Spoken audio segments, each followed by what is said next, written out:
We can't ever build a robot that will be as good as a human being in anything that counts, let alone better. We can't create a robot with a sense of ethics or a sense of religion. We can't, damn it. We can't. Not as long as we don't understand what makes our own brains tick. Hi, I'm Michael Leverts, and this is Fit to be Read.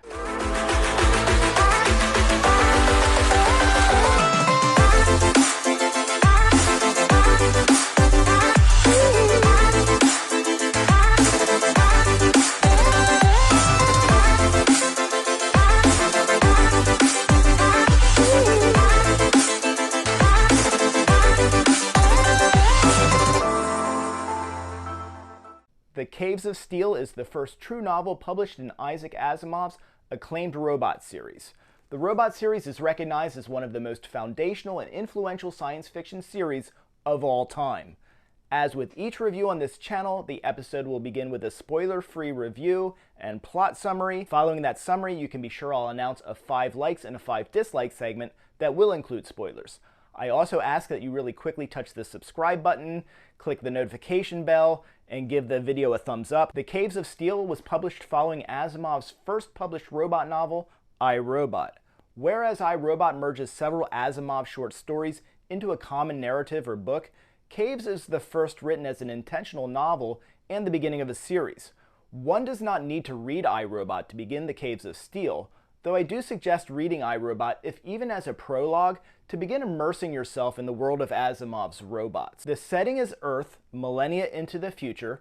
This is no doubt a dystopian world where an overpopulated planet of 8 billion teeter on the brink of limited resources and starvation. The world has adapted in a number of ways.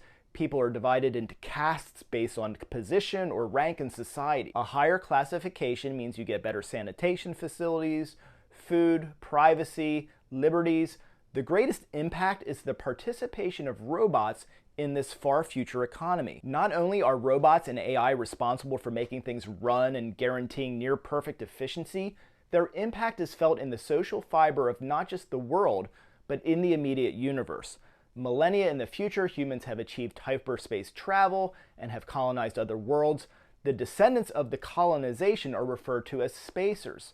Spacers live on highly efficient, luxurious, and germ-free worlds with specific population control measures. Prolific acceptance and engagement of celebrated robot technology is a major reason for this efficiency. Spacetown is a colony of spacers on Earth, near and segregated from New York City. On Earth, the reception of intelligent robots and AI is anything but embraced. Humans on Earth do not trust or like the elitist spacers, and they despise robots. A lot can be read into the reasons for this. The obvious resentment can be traced to robots being seen as taking jobs from humans. This is certainly not a new idea, but it is interesting to examine this through the lens of necessity for efficiency and production in light of the planet's trajectory encroaching past the point of sustainability. Humans are living in domed megacities and underground with no natural sunlight or natural air. Real food is scarce, but it's accessible based on your classification. Most food is some synthesized version of mass-produced flavored yeast. Certainly we, the readers, can also read into the story a sense of inferiority and helplessness and age-old prejudices of rejecting that which we do not understand. We have numerous examples in our past and present of what happens when the dominant group or race is faced with a perception of loss or standing. There are of course also those who simply resist any kind of progress. This is nothing new. There are always those who romanticize the past. In this story, there are those who desire a less automated world and would love nothing better than to abandon the domed megacities and their caves of steel to return to the soil, as impractical as that seems. The Caves of Steel introduces us to two main characters, Elijah or Lige Bailey, a police detective Earthman, and his humanoid robot partner, Daniel Olivaw. Elijah is an interesting and well-developed character. We get quite a bit of backstory about his father, his wife, his son. None of the pages are wasted, and they all either figure directly into the plot of the story or serve a great function in completely exposing this character to the reader. Like most humans, Bailey is agoraphobic and very uncomfortable of ever leaving the confines of the domed cities. He he shares the prevailing distaste towards robots. While Bailey has not had the most successful career trajectory, he does enjoy decent enough civic classification to have occasional non-yeast real food meals and some other perks. The R in R. Daniil Olivaw stands for robot. Daniil quite simply operates on reason and logic, with of course the constraints of the 3 laws of robotics. It is described in iRobot and restated in the Caves of Steel that positronic brains that make robots intelligent also constrains them to the 3 laws. The 3 laws of robotics are as follows. The 3rd law: a robot must protect its own existence as long as such protection does not conflict with the 1st or 2nd laws.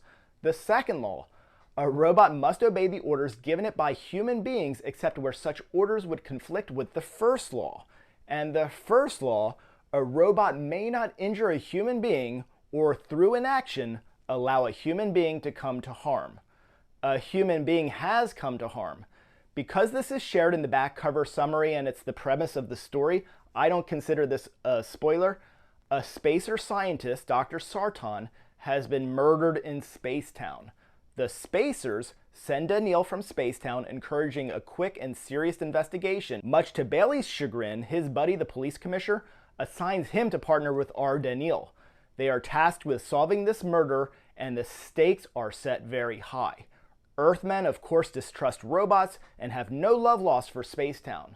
Spacers, likewise, have had just about enough of the germ-riddled Earthmen and their hostility. Spacers may or may not have their own ideas and agenda regarding the planet's overpopulation dilemma. The fragile diplomacy high-tech Spacetown bestows on their inferior counterparts has about run its course. Asimov presents a very interesting dynamic between Daniil and Elijah, how they communicate, interact, how they work together towards a common goal. A common thread to remember that exists in all of Asimov's work is an empathy and an admiration that he has for intelligent humanoid robots. Another value of reading iRobot before the Caves of Steel is that it fully acquaints you with Asimov's sympathy for complex artificial intelligence. Coming into Caves with this understanding really makes the story that much more captivating. One of the things Asimov does better than anyone, and many have tried since, is to use robots or AI as a device to examine what it means to be human. Asimov does this in a number of ways in the Caves of Steel, the most obvious being the juxtaposition of the violent, irrational, stubborn Earthmen with rational, goal-oriented, steady robots and spacers. We also get a heavy dose of this witnessing Elijah's initial opinion of robots, how it evolves, and how his estimation of Earth society and his fellow Earthmen and their attitudes he once shared, is impacted by that evolution. Asimov always has human nature, attitude, behavior, and morals under the microscope, even if, and especially when, he is talking about robots. He's telling us robots aren't the ones we have to worry about. It's our own attitudes and our morals that are susceptible, corruptible, and elastic. It's argued that robots can't have morals. I suggest the robot version of morality is found in the process and resolution of the conflicts that arise in the 3 laws. The algorithm or processing that occurs when a robot is determining such conflicts, like the obvious, should I harm one if it saves 10 others? Should I follow a weakly given order if it assures my own serious malfunction? The story, enduringly fit to be read, is rich with characters, any of whom you could consider a suspect in this mystery. To say more would spoil the mystery. Spoil the mystery is what I'm about to do now. As the spoiler-free segment has concluded, I will now give you my 5 likes and my 5 dislikes, including spoilers, for the Caves of Steel. Like number 1. The confidence Bailey has facing the Spacers for the first time. He's so confident that he's uncovered a conspiracy. Though it falls flat, the moment is highly suspenseful and it's adrenaline-inducing. Dislike number 1. At the yeast plant, Bailey is given a guiding rod. I'm sure this was interesting invented tech when Asimov wrote it, but it's a bit lame.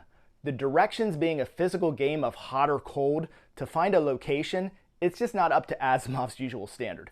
Dislike number 2, the commissioner giving a faulty direction rod at the precinct so that R. Sammy would be found. That is definitely one of the weak and an easy to miss fail in the story. It would be super suspicious and easily discoverable in just a few lines of questioning. The commissioner is presented as a formidable enough character that he wouldn't take such a chance to implicate himself. Dislike number 3. The flashback to Elijah's conflict with Jesse regarding her name and the biblical implications, it didn't suit the story and it just went on too long.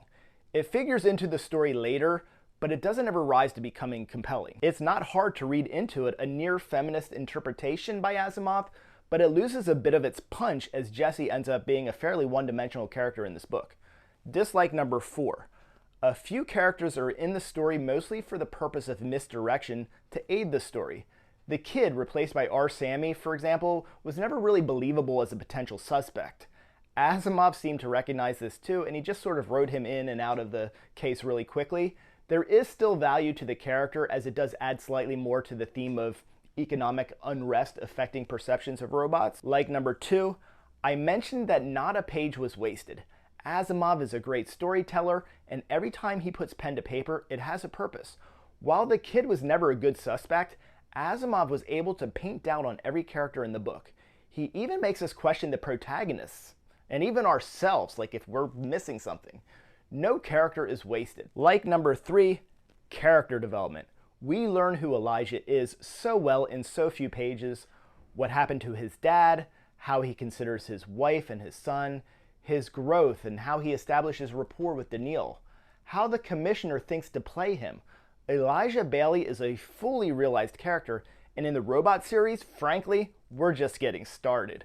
Like number 4, loosely quoted, "What are we afraid of in robots? It's our sense of inferiority. We feel inferior to the spacers, and it kills us we can't at least feel superior to the robots." This book is short, and Elijah's evolution is fast. It would be too fast if it wasn't for Asimov being such an incredible writer. We believe Elijah's epiphany and this moment. He sees the prejudice for what it is, and everything else begins to fall into place. He's one step from printing merch for the Spacer Earther Robot Colonize Now plan. Like number 5, the loose quote I just read is a strong parallel to themes that are evident in the stories in iRobot. It's almost an inside joke then that in nearly the next paragraph, Bailey states, "We can't create a robot with a sense of beauty or a sense of religion or ethics. A robot can be no more human than a lump of wood." The moment is serious and intense, but having started with iRobot, we're in on the joke. If you're a fan of Asimov or the Robot series, please leave a comment and let me know what you love about them. Thank you for watching today. Please give the episode a thumbs up. Please click the notification bell, and YouTube will let you know every Thursday at 1 p.m. when I release new videos. Thank you.